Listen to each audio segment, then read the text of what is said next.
21-asrda yurak ishemik kasalliklari, yurakni qon bilan ta'minlovchi o'sha qon tomirlarini spazm kasalligi, qon tomir to'silib qolish kasalligi ko'payib ketyapti.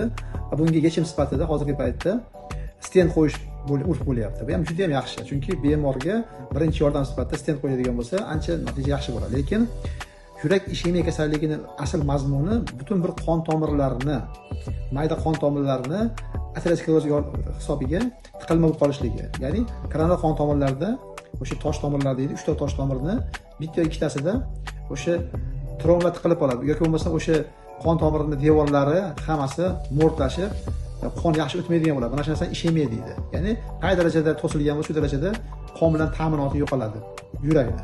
Shuning uchun buni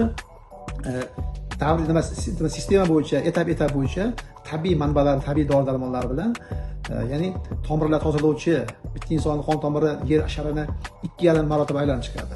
Ana shu qon tomirlar tozalovchi tabiiy dori-darmonlarni beradigan bo'lsak, qon tomirlar fiziologiyasi tiklanish boshlanadi.